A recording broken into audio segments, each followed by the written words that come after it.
The Valdaran ship stretched across 10 miles of space, its crystal hull reflecting the light of distant stars.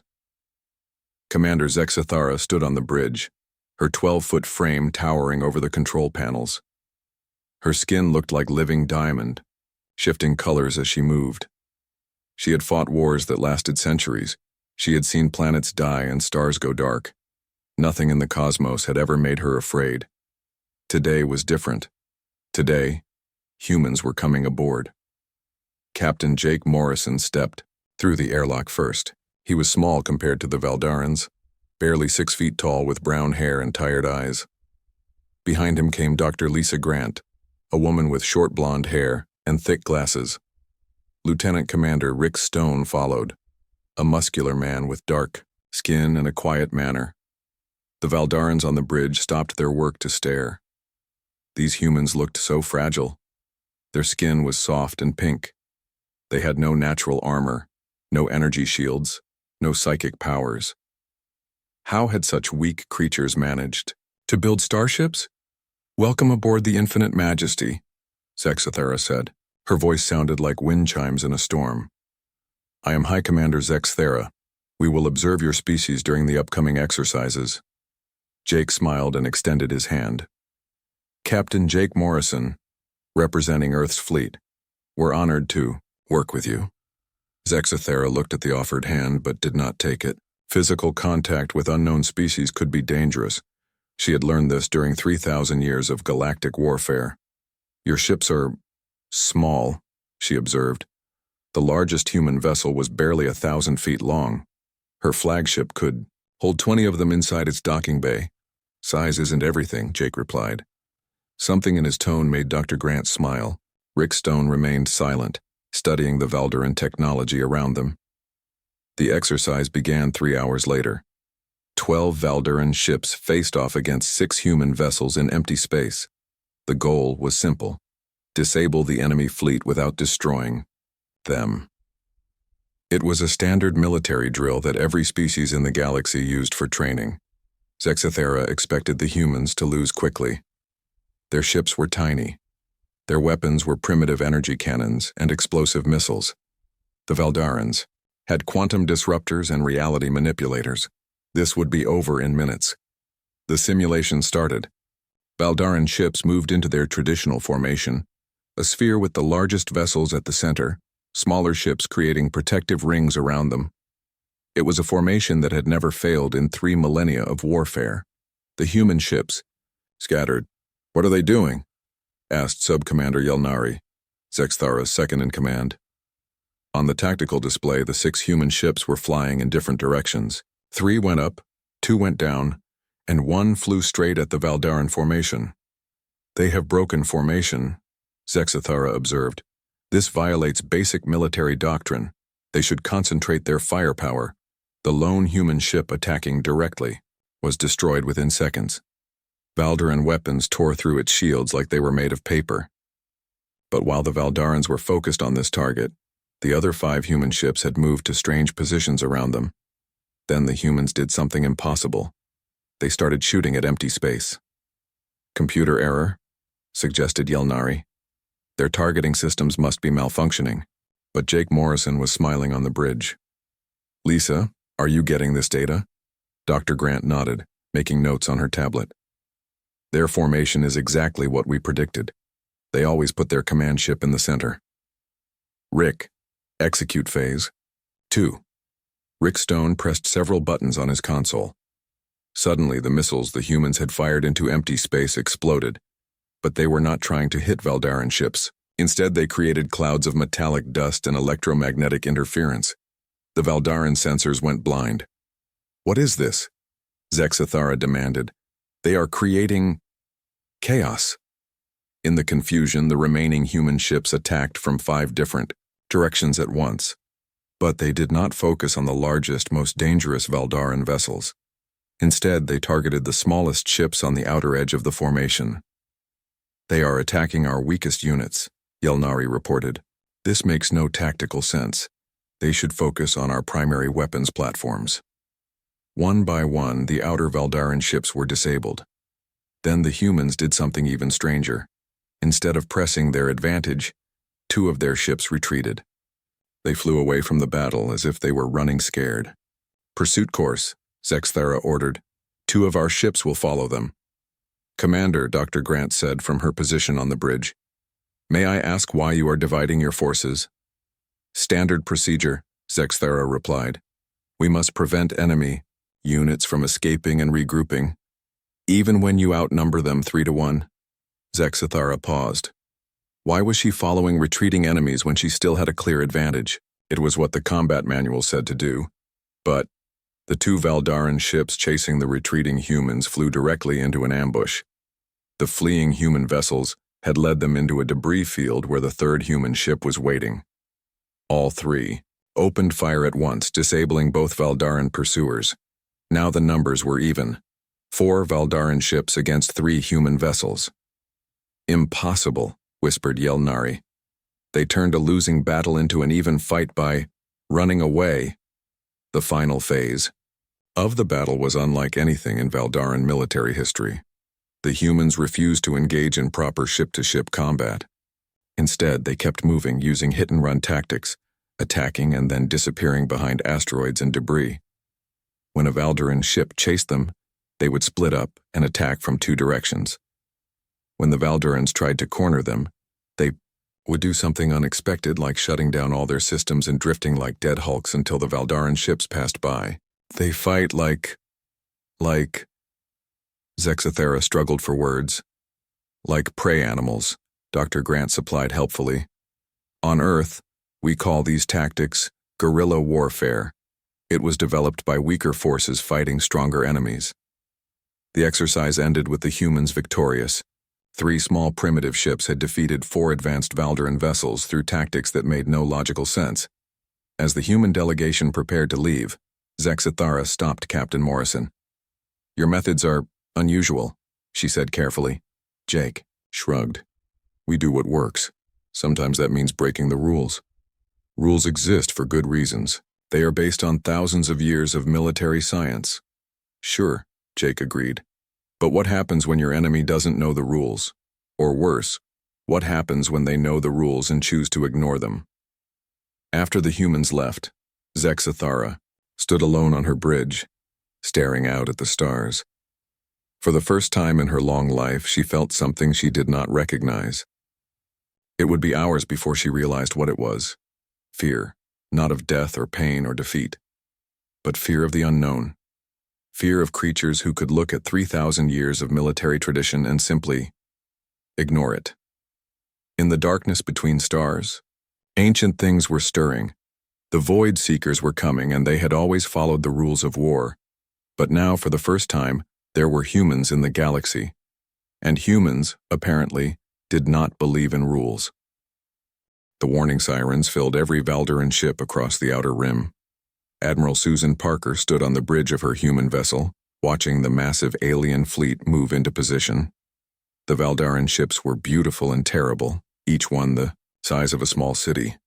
Their crystal hulls caught the light from distant stars and threw it back in rainbow patterns. "Admiral, we're getting reports from the front lines," said Chief Engineer Tom Bradley. He was a quiet man who always spoke the truth, even when it hurt. "The Void Seekers are not fighting like before." Susan nodded. She had read the old battle reports. 3,000 years ago, the Valdaran had fought these same enemies. Back then, the Void Seekers were strong but simple. They attacked straight ahead. They used brute force. The Valdaran won by being stronger and smarter. But something had changed. High Commander Zexthara's voice came through the communication system. The crystal being's words were translated into human speech, but the fear underneath needed no translation. "Human Admiral Parker, our forward fleets report unprecedented resistance. The enemy has adapted beyond our projections." Through the main screen, Susan watched the first battle unfold. The Valdaran ships moved in perfect formation. Their energy weapons lit up space like artificial suns. For a moment, it looked like the old stories. The Voidseeker ships, dark and twisted things that hurt to look at, began to break apart under the assault. Then everything went wrong. The Voidseeker ships did not die. Instead, they began to glow. The energy from the Valdaran weapons flowed. into them like water into a sponge. The dark ships grew brighter and brighter until they blazed like stars. "They're absorbing the energy," whispered Dr. Kevin Walsh. The human military strategist had spent months studying Valdaran tactics. "They're turning our allies' own weapons against them," the Void Seekers fired back. But these were not the same weapons they had used before. These were Valdaran weapons, improved and twisted. The crystal ships that had seemed so strong began to crack. Some broke apart completely. Others retreated, their crews sending distress signals that filled the communication channels with panic. Sergeant Major Carlos Rodriguez watched from his position near the human ground forces. He was a man who had seen many battles, but he had never seen anything like this. "Ma'am," he said to Admiral Parker, "the Valdaran troops are asking for permission to withdraw." Susan felt something cold in her stomach. The Valdaran had never withdrawn from anything. These beings had fought cosmic horrors that could tear apart reality itself. They had faced enemies that could eat time and drink starlight. But now they were running from an enemy they had defeated before. "Sir," came another voice. Captain Jake Morrison was still aboard the Valdaran flagship, serving as liaison. His transmission was filled with static, but his words were clear. "The Valdaran High Command is requesting immediate human assistance. They want to know if we can adapt our tactics to counter this new threat." Susan looked around her bridge. Her crew was small compared to the massive Valdaran ships, but she saw something in their eyes that she did not see in the alien forces. Where the Valdaran showed fear and confusion, her people showed curiosity and determination. "Tom," she said, to her chief engineer, "how fast can we modify our weapon systems?" "Depends on what you want to do, Admiral," Tom replied. "If you want to copy the Valdaran approach, maybe a few hours. If you want to try something completely different, I can have it ready in 30 minutes. "Different how?" Tom smiled. It was not a kind smile. "Well, if they can absorb energy weapons, maybe we should not use energy weapons. I've got some ideas about kinetic projectiles, explosive charges, and a few other tricks that might surprise them." Dr. Walsh stepped forward. "Admiral, I recommend we abandon traditional fleet engagement entirely. The Valdaran fight like chess, masters everything planned and logical, but these Void Seekers have learned to counter logic. Maybe it's time to try something illogical." "What are you suggesting?" "Chaos," Walsh said simply. "Pure, controlled chaos. Hit them where they don't expect, when they don't expect, with weapons they can't adapt to because they make no sense." "Admiral," Parker thought about this. "The Valdaran way was to meet the enemy head-on with superior force and better strategy. It was clean and efficient and had worked for 3,000 years. But it was not working now." "Carlos," she said to the sergeant major, "prepare your ground teams for boarding actions." "Boarding actions, ma'am? Against Void Seeker ships? Against everything. I want teams ready to board enemy ships, friendly ships, space stations, anything. That might be useful. Tom, forget about modifying our main weapons. I want you to focus on every piece of junk in our cargo holds. Old mining charges, construction tools, emergency supplies, anything that can be turned into a weapon." "Admiral," came Jake's voice from the Valdaran flagship. "High Command is asking about your tactical plan." Susan looked at the chaos unfolding on her screen. Valdaran ships were retreating in disorder while the Void Seekers pressed their advantage. In a few hours, the outer rim would fall. In a few days, the core worlds would be under attack. The most powerful civilization in the galaxy was about to be destroyed by enemies they had beaten before. "Tell them," she said, "that we don't have a plan. Tell them that's exactly why we're going to win." The human fleet moved forward, small ships darting between the massive Valdaran vessels like insects around sleeping giants. But these insects had stings, and they were about to teach the galaxy what happened when prey decided to become predators. Colonel Danny Hayes stood in the cargo bay of his ship, looking at the strangest collection of weapons ever assembled. There were mining charges meant for asteroid work, construction tools that could cut through metal, and medical supplies that could be turned into something much more dangerous. His team of humans watched him with eager faces. "Listen up," Danny said. "The Valdaran fight like they're playing a board game. Every move is planned. Every attack makes sense. The Void Seekers learned to beat that game. He picked up a simple wrench and held it up. But they never learned to deal with this. They don't understand why someone would use a tool as a weapon when they have real weapons. They don't understand why we would attack when we should retreat, or retreat when we should attack. Technical specialist Amy Chen was working on a computer console nearby. She had been listening to Void Seeker communications for hours. "Colonel," she said, "their command signals are getting more confused. They keep asking each other what the humans are doing. They can't figure out our patterns." "That's because we don't have patterns," Danny replied.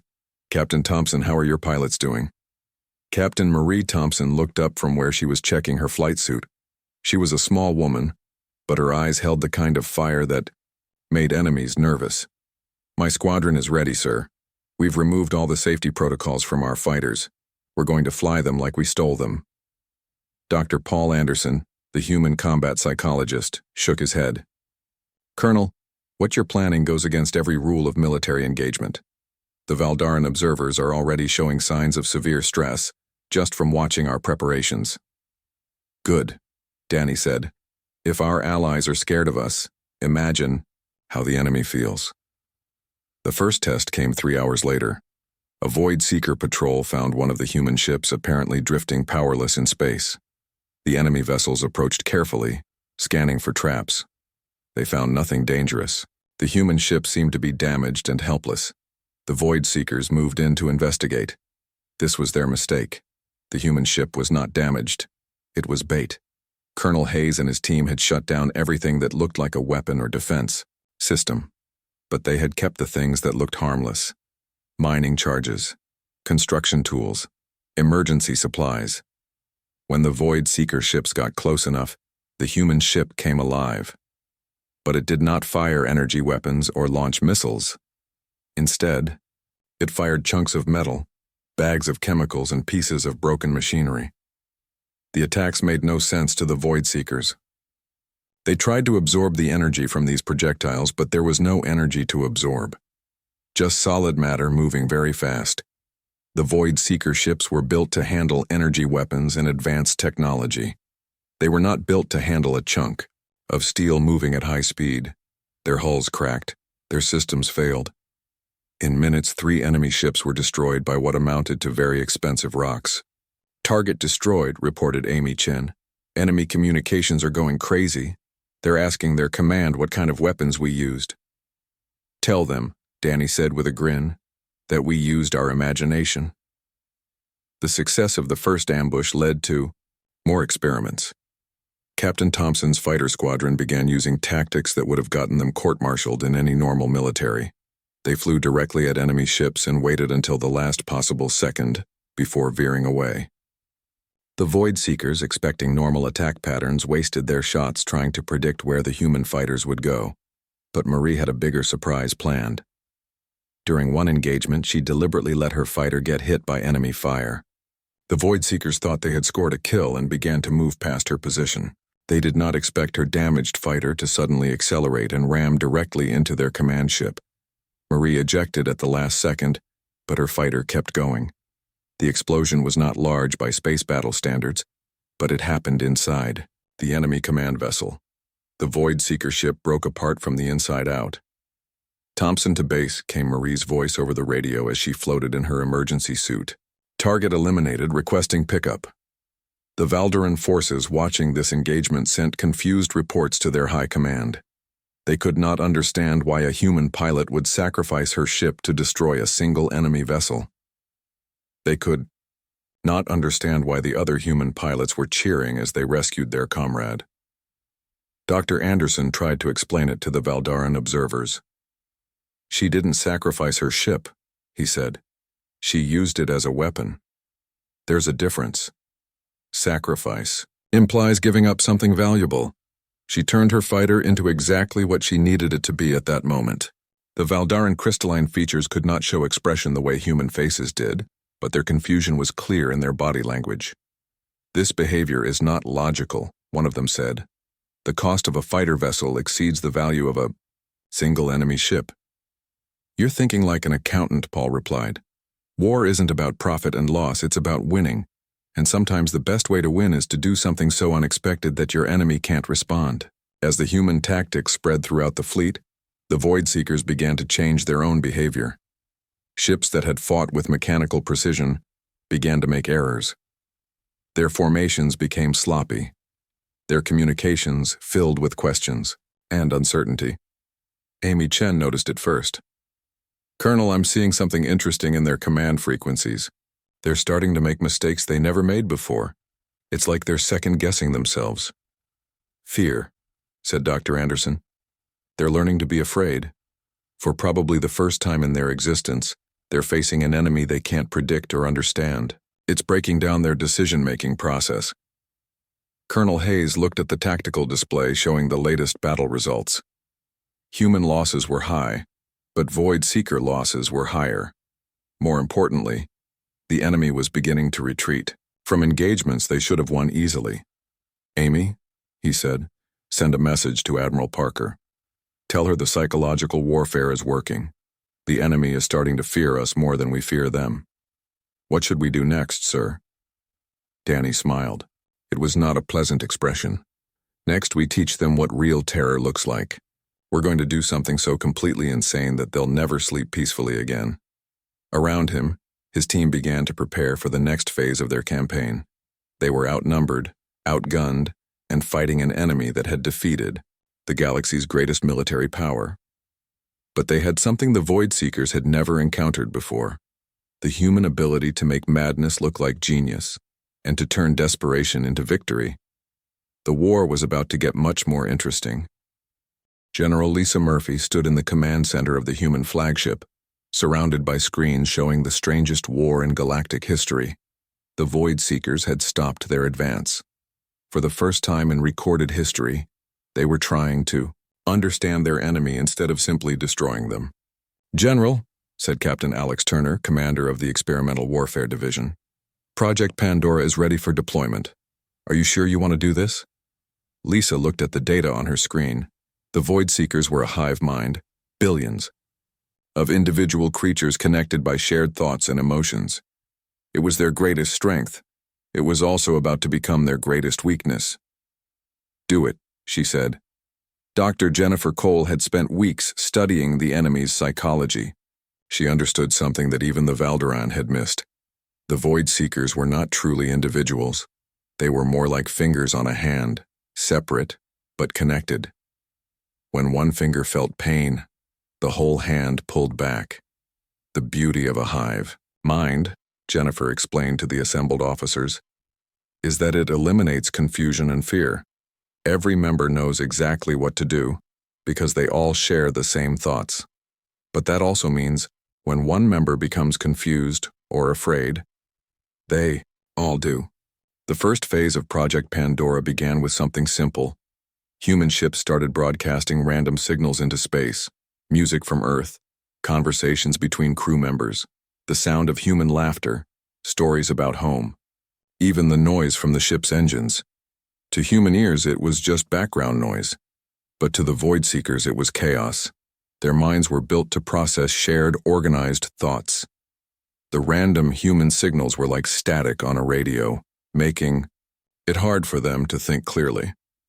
Master Sergeant Frank Rivera watched the enemy response from his position monitoring communications. He was an old soldier who had seen many strange things, but nothing like this. "General, they're starting to ask questions they've never asked before. They want to know why we make sounds that serve no purpose. They can't understand why we tell stories about things that never happened." "Keep broadcasting," Lisa ordered. "Increase the volume. Add more variety. I want them to hear everything that makes us human." The second phase was more direct. Captain Turner's teams had created weapons that were designed not to kill, but to create confusion. Devices that made loud noises. Lights that flashed in patterns that had no meaning. Chemicals that created strange smells but did no harm. The Void Seekers had never experienced anything like it. Their ships began to respond to threats that did not exist. Their formations became disorganized as individual units tried to understand signals that made no sense. Some ships began to retreat from battles they were winning. simply because they could not understand what the humans were trying to do. "It's working," reported Dr. Cole. "Their command communications are becoming more and more erratic. They're starting to question their own decisions." But the Void Seekers were learning too. They began to adapt their strategies, trying to counter human unpredictability with new forms of chaos. They started making random attacks of their own. They began to copy human tactics, trying to out-confuse the humans. This was their second mistake. "They're trying to be like us," observed Captain Turner. "But chaos isn't something you can copy. It's something you have to understand." General Murphy smiled. "Then it's time for Phase 3. Activate the Berserker Protocols." The Berserker Protocols were the most dangerous part of Project Pandora. Human soldiers and pilots were given permission to act on pure instinct. No plans. No coordination. No logic. Just pure, controlled rage directed at the enemy. The results were terrifying to watch. Human fighters began attacking in ways that made no tactical sense. They ignored targets they should have prioritized. They pursued enemies they should have avoided. They fought with a fury that seemed completely insane. But it was not insane. It was calculated madness. Every human involved in the Berserker attacks was a trained professional who understood exactly what they were doing. They were acting crazy on purpose, and that made them more dangerous than any enemy the Void Seekers had ever faced. Master Sergeant Rivera had to counsel Valdaran soldiers who were having breakdowns just from watching the human attacks. "They're asking me how your people can be so violent and so controlled at the same time," he reported to General Murphy. "They don't understand how someone can be both rational and irrational." "Tell them," Lisa replied, "that it's because we're human. We can choose to be logical when logic serves us, and choose to be illogical when that serves us better. The Void Seekers can only be what they are. We can be whatever we need to be." The psychological pressure on the Void Seekers was becoming unbearable. Their hive mind, which had always been their source of strength, was now spreading fear and confusion to every member of their species. They began to make mistakes they had never made before. Ships crashed into each other. Weapons fired at friendly targets. Entire fleets retreated from battles they could have won easily. Dr. Cole monitored their communications with growing amazement. "General, they're starting to develop something they've never had before. Individual personalities. The stress is breaking down their hive-mind connection. Some of them are beginning to think for themselves." "Is that good or bad?" "For us, it's very good. Individual thinking leads to individual fears, individual doubts, individual mistakes. They're becoming more like us, but without any of our experience in dealing with individual consciousness." The final phase of Project Pandora was the most human thing of all. The human forces began to show mercy to defeated enemies. They rescued Void Seeker survivors. They provided medical aid to wounded enemy soldiers. They treated prisoners with respect and dignity. This was the most confusing thing of all. The Void Seekers could not understand why beings who fought with such controlled fury would then show kindness to their enemies. It went against everything they knew about warfare and survival. "They're sending us surrender signals," reported Captain Turner. "Not just individual ships, entire fleets. They're asking for terms." General Murphy looked at the tactical display. The Void Seekers still outnumbered human forces by a huge margin. They still had superior technology and firepower, but they were surrendering anyway. "Ma'am," said Master Sergeant Rivera, "the Valdaran High Command is requesting an immediate meeting. They want to discuss the future of human involvement in galactic security." Lisa nodded. She understood what was happening. The Valdaran were no longer afraid of the Void Seekers. Now they were afraid of the humans who had defeated them. The galaxy was about to learn that sometimes the cure could be more frightening than the disease. "Tell them we'll meet," she said. "But also tell them that we're not going anywhere. The galaxy needs us now, whether it wants us or not." Admiral Robert Clark walked through the halls of the Valdaran High Command Station, surrounded by crystal beings who towered over him like living statues. 6 months ago, these same beings had looked at humans as amusing primitives. Now they stepped aside when he passed. their crystalline features reflecting something that looked very much like fear. The surrender ceremony had been unlike anything in galactic history. The Void Seekers, ancient enemies who had terrorized the galaxy for millions of years, had formally surrendered to a species that had only discovered faster-than-light travel 50 years ago. The surrender document was simple. "We cannot predict you, we cannot understand you, we cannot fight you, we yield." Commander Sarah Kim stood at attention as Admiral Clark entered the main conference room. She had been chosen to lead the new human peacekeeping forces, a job that nobody had imagined would be necessary. "Admiral," she said, "representatives from 17 different species are here to request human military advisors. They all want to learn our tactics." Dr. Michael Foster, the Director of Interspecies Psychological Research, looked up from his notes. "Sir, we have a problem. The Valdaran are showing signs of severe psychological stress. Some of them are requesting transfers to sectors where humans are not present. They say watching us fight gives them nightmares." Robert nodded. He had expected this. The humans had won the war, but they had won it in a way that frightened everyone who watched. Even their allies were beginning to wonder if they had made a mistake in asking for human help. "How are the Void Seekers adapting to surrender?" Robert asked. "That's the interesting part," said Dr. Foster. "They're actually doing better than our allies. The individual thinking that developed during the war is helping them adjust to peace. They're learning to be separate beings instead of just parts of a hive mind. Some of them are even asking to work with human researchers." Captain John Wright entered the room, followed by a group of alien military officers from various species. John had been tasked with creating training programs to teach alien forces how to think more like humans. The results were mixed at best. "Admiral," John said, "we're having problems with the training program. The Zephyrian officers keep asking for detailed manuals on human tactical doctrine. They want step-by-step instructions on how to be unpredictable."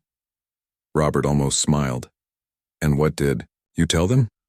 "I told them that if I could write a manual on how to be unpredictable, then it wouldn't be unpredictable anymore." They didn't understand.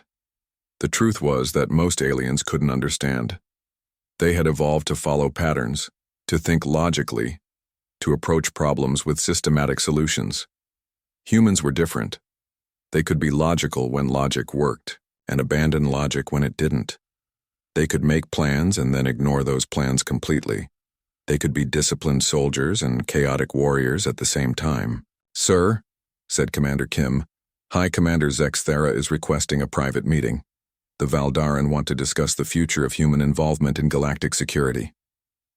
An hour later, Robert found himself in a private chamber with the Supreme military leader of the Valdaran hegemony. The crystal being's form seemed dimmer than before, as if the war had drained some essential light from within. "Admiral Clark," Zexthera said, "my people have ruled this galaxy for 3,000 years. We have faced every form of cosmic horror imaginable.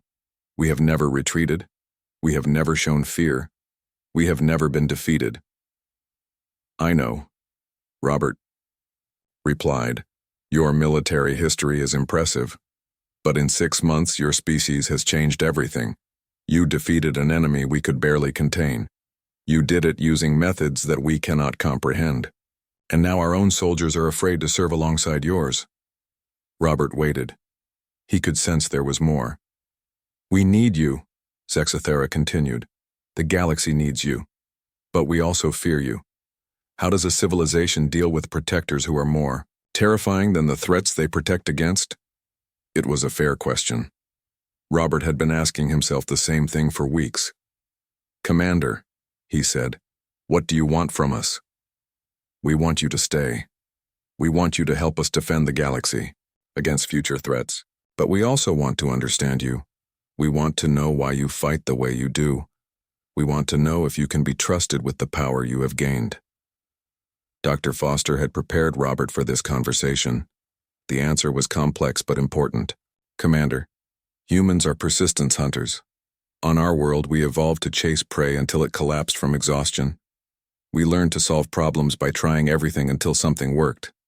We learned to adapt and change and never give up. But that does not explain your willingness to show mercy to defeated enemies.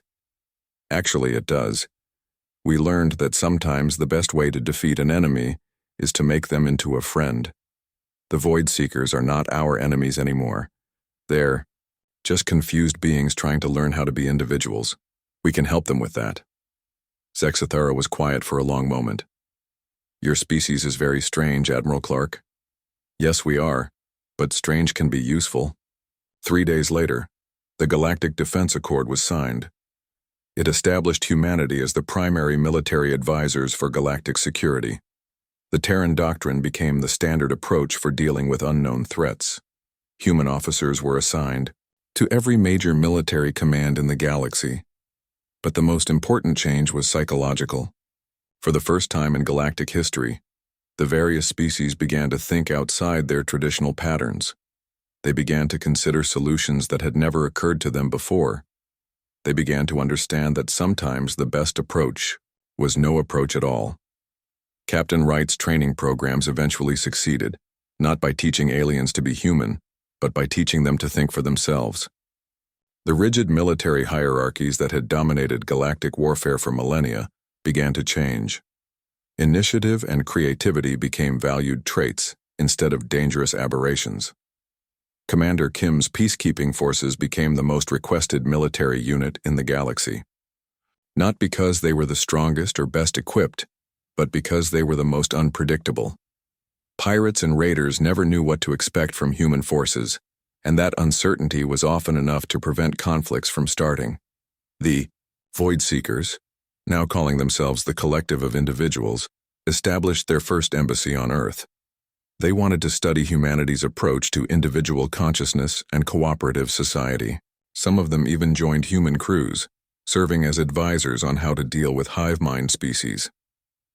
Dr. Foster published his landmark research on human psychological advantages. The paper, titled Adaptive Thinking in Chaotic Environments, became required reading at every military academy in the galaxy. It explained why humans could succeed where other species failed, and why unpredictability was often more valuable than superior firepower. As Admiral Clark stood on the observation deck of the new human embassy station, watching ships from hundreds of different species pass by, he reflected on how much had changed. Humanity had found its place in the galaxy not by being the strongest or smartest, but by being the most adaptable. A communication alert interrupted his thoughts. The message was from the Outer Rim, reporting unusual energy signatures that didn't match any known technology. A new threat was emerging, something that had never been seen before. Robert smiled. The galaxy was calling for human assistance again. Somewhere out there, a new enemy was about to learn what the Void Seekers and the Valdaran had learned. In a universe full of logical, predictable species, the humans were beautifully, terrifyingly, completely unpredictable, and that made them exactly what the galaxy needed.